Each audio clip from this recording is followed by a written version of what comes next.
Japan, an ancient island nation, rich in history and culture. It is the birthplace of many of the great martial arts and the warriors who mastered them. But one fighting art both captivates the popular imagination and remains shrouded in mystery: the silent way. Who doesn't know the ninja and their grip on popular culture?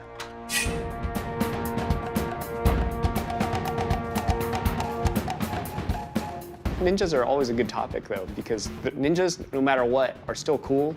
Who didn't make paper ninja throwing stars? Who didn't open up a tin can with tin snips and try to make one and cut yourself? The Japanese thought of the ninja as this kind of a sorcerer, kind of a trickster, could do amazing kinds of disappearing things. You don't really know the true meaning of ninjas because that's the whole idea, is ninjas are supposed to be secretive, and they're not supposed to really know what they really can do. But if you peel back the layers of rumor and legend, you'll find a real history with a fighting style, specialized weapons, and a rich mythology. The history of ninja and how good they are goes back 6th century in Japan. That history actually took me all around the world, chasing things to China, to Tibet, all the way down into India. It's led on a deep quest. As far as I can remember, there were ninjas, and that's kind of cool because that's how it should be.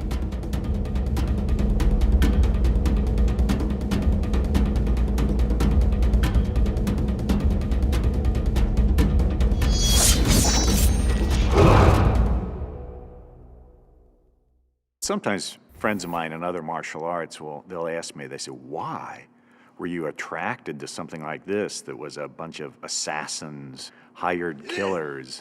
What can I say? That's not the history that I learned from my teacher. That's not the history that I learned when I studied. It was that kind of knowledge of, maybe we could call it psychological warfare, along with physical warfare. That's the truer history of who these ninja people really were in Japan. It goes to very, very old, to about, you are talking about 534.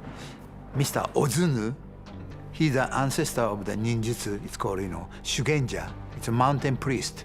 He was born about 534 in center of the Japan. It's called Kinki district. He was born. He created Shugendo. It's an ancestor of the ninjutsu. And the mountain priests go to mountain training not only body but also mind. You must never forget who you are, how you came to be. You are Ozunu. There were different areas. Iga, south of Kyoto, very low mountains and marshes, and then a ways over to the east was Koga area.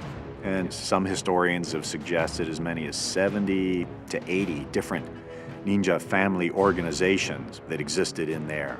These were people who were defending their homelands against better equipped, paid armies that were coming in to take over. They were a resistance movement. The most pertinent time was the Sengoku period, or the warring states of Japan. It was when the ninja is the most known for in history. In the 1500s, you could imagine warfare in Europe. Find an open plain, and we amass armies on either side of the plain and fight, maybe even for days. And it was the same in Japan. That was conventional warfare. At that time, always war, small war in Japan. Those people sending spy. The time goes, more like a secret assassin or secret spy. It would be the same as if every state in the United States individually was fighting for owning powership of all of the states together. And that's what was happening in the feudal times in the 15 to 1700s in Japan. There's an interesting story toward the end of what was called the Warring States period in Japan, Sengoku Jidai. Japan was about to be united under one family, the Tokugawa family. But the one who was going to be the heir, this Tokugawa Ieyasu, was caught in a certain area of Japan, and the Tokugawa general had to get around to where his castle was in all of the civil war, and the fastest, most direct way was right through all of these ninja villages. Tokugawa Ieyasu made a deal with the head of one of the families of Iga, Hattori Hanzo. Tokugawa Ieyasu became shogun with the aid of his allies from the mountain clans. The ninja later served as spies and secret bodyguards, posing as cooks and gardeners on his estate. As decades passed, the ninja assimilated into the shogun's court, and their martial roles diminished. And sure enough, a few generations into the Tokugawa family's rule, the ninja had ceased to be a problem. The Grandmaster that I have trained with for the last 25 years is Grandmaster Masaaki Hatsumi, who is the inheritor of 9 different schools, or traditions, if you will, of the ninja. He's the Soke, which means the head of the family. These traditions go back, several thousand years. The deepest traditions of this are held in what's known as the Amatsu Tatara scrolls. In these Amatsu Tatara scrolls contain some of the deepest roots of martial traditions and spiritual traditions. Takamatsu was reputed to be the last real living ninja. Yeah, Soke Hatsumi inherited these 9 traditions from Takamatsu sensei. そうですね、やはり我慢をしましてね、忍んでですね、バランスの中心に行くってことですね。自然との調和、人間との調和、それを大切にいたしますね。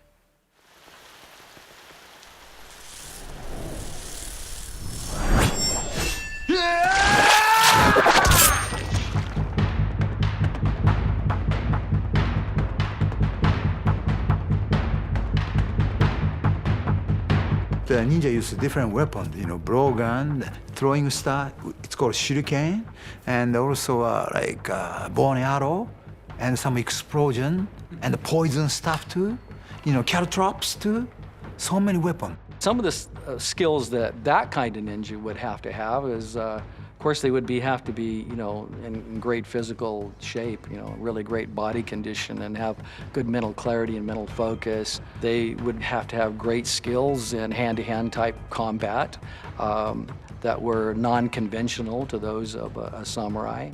The phrase that they use often is, jack of all trades, master of none. And, there's a little bit of that because you only have so much energy to spend, and the sponge is only so big, so you want to be pretty good at everything. We practice 36 skill sets. There's 18 skill sets of the martial tradition and 18 of the Nenpo, or ways of living type skills. It's all one thing. You live for peace, but you have to prepare for whatever may happen.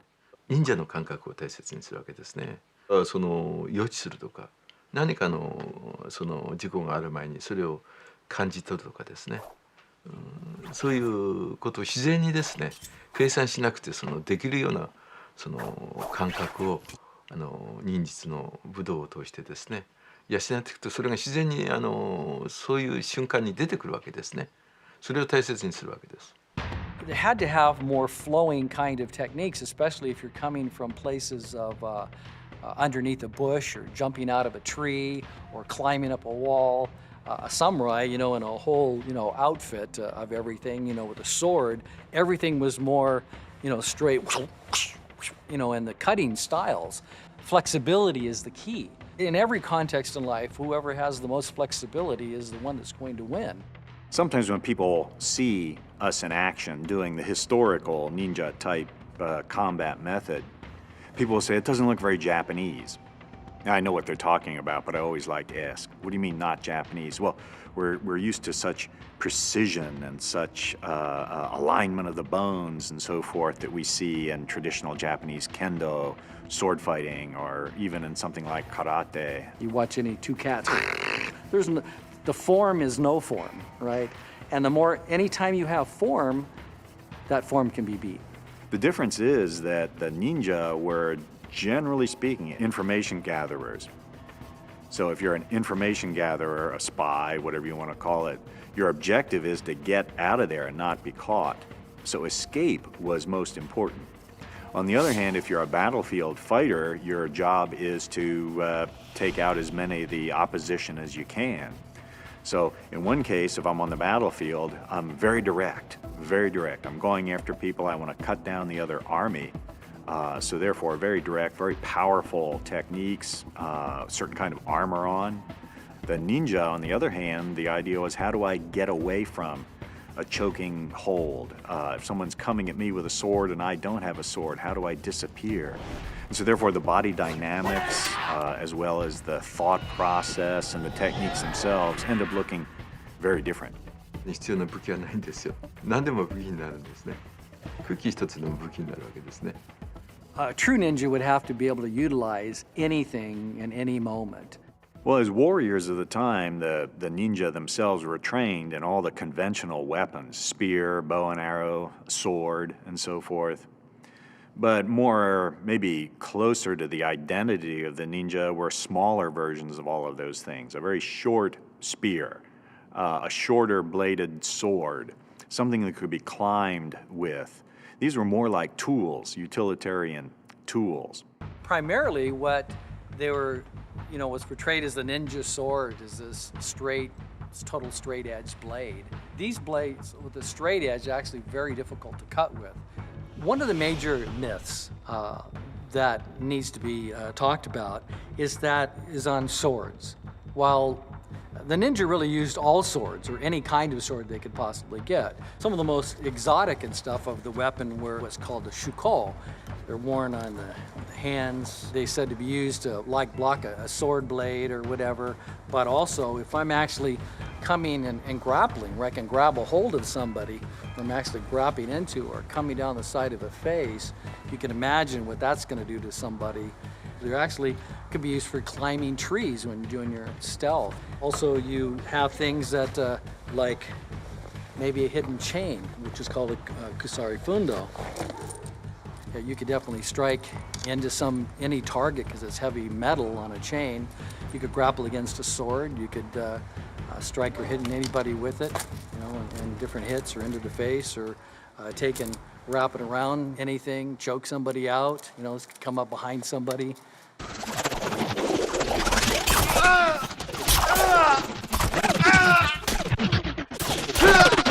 There's a square throwing star. Those actually started out as construction tools, like a washer, where we would put a spike to hold peg and beam kind of construction together. And so a worker would have a pocket full of those, and nobody would suspect them at all. So in a lot of the exotic ninja weapons of the day, we can find a very, very practical origin for some of these things. Also, you have things like, you could also pull out what's called a kunai. It's a little short piece of metal that was used a lot as a digging tool. These things can be hidden on the body in all different places. If you don't see it, there it is. Then you also have things like what's called the kyoketsu shoge, which you'd wear it on your belt, but it naturally could already come off to where you have a sickle that has blade edges on it where you can actually cut. I think some of the more exotic weapons that we might see, they existed, but very few people would have known it. Just maybe one or two of these specialized families in the ancient times. Today, only a select few study the silent art, its techniques and weaponry. But the influence of the ninja is far from disappearing. They've become worldwide cultural icons in comics, video games, television, and film. When I first got to Japan, people would ask me, "Oh, why are you in Japan?" And I would proudly, excitedly tell them, "Oh, I've come here to study ninjutsu." And they would look bewildered and confused. And we'd be like running into a Japanese in America. And you say, "What are you here for?" And he says, "Oh, I've come to study with Batman." What do we say to him? On regular television, I didn't see very many Asian faces at all, but then when I started watching the weird channels, and then maybe they had a Kung Fu theater on the weekends, stuff like that, that's when I started seeing the Asian faces. And that was kind of really empowering when you see it, because then you're just thinking, wow, if I just train, I can do this. 1980, I made so many ninja movies, From beginning, 1 to 100, I did everything. I created a weapon based on the older ninja weapon because it's not existing, So we have to make it from scratch. The shadow thing was kind of a cool That's concept really because every ninja movie from the 80s, you see guys in black suits fighting on rooftops in broad daylight. We didn't want to see a ninja in broad daylight. They should always be in shadows. They should be able to melt into shadows. They should be dark. They should be scary. It's amazing because it kind of makes you look back and think, oh, my culture's cool. You know, like, how long have white people been around? And they come up with Greco-Roman wrestling, right? That's their traditional form of fighting, maybe. There's all these crazy techniques that are just way above and beyond boxing, which is the lamest thing ever. You know? I haven't seen a ninja film festival or anything like that quite yet, and I'm not sure if that really exists. But at the same time, no, ninjas are always a good topic, though, because the ninjas, no matter what, are still cool. I don't know if it's just jokey, but it's still cool, you know what I mean? I think that's the coolest part about being a ninja or studying ninjas. I think ninjas are more accessible now than ever. Like, you can actually find a lot of those movies, like remastered, those Shaw Brothers movies. They're out there now. You can get, you know, Ninja and Dragon's Den or whatever. If I go to the theater and if they see me, you are the one, right? Real ninja. Always, they don't call me actor. You are the real ninja, right? I don't make a ninja movie for the last 18 years, but every month about 200 to 300 email. When are you gonna make another ninja movie? I used to think that it was part of my job to correct the incorrect perceptions of who the ninja were, what they were, but it's too big a mythology to try to counter. I think if somebody were going to change the perception of who the ninja were, the only way he could do it, he or she could do it, would be through entertainment. There'd have to be the ultimate over-the-top blockbuster movie that involved ninja, but in a different kind of a way, a different approach to who the ninja were. So I think only through film could this be done. 当然ありますよね。ただね、アニメの世界とかね、漫画の世界っていうのはね、ドラマチックに夢があるでしょ。わからないから、その認知わからないからそういうものを作れるんですよね。まあそれはそれとして僕はとても素晴らしいことだと思うんです。The ninja have survived in the shadows of history, and their mythology has permeated the popular imagination. But what does the future hold for this ancient and deadly art? Curiously, we don't know what the future is. My own teacher is very quiet about that. We went from a group of 14 people when I joined this in the 70s. Then the books came out, people became interested looking at movies, and then now so many people have been able to study this ninja martial art. Myth portrayals, you know, can also have really good value, especially if a child is seeing it in print or in comics or in a ninja assassin movie. They get an idea of becoming more inside themselves.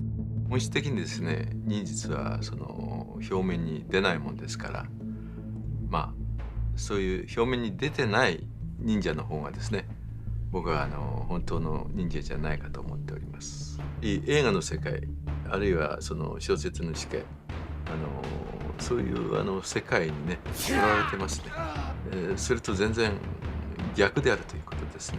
そのつながりの接点をね、見てもらいたいと僕は思ってるんですよね。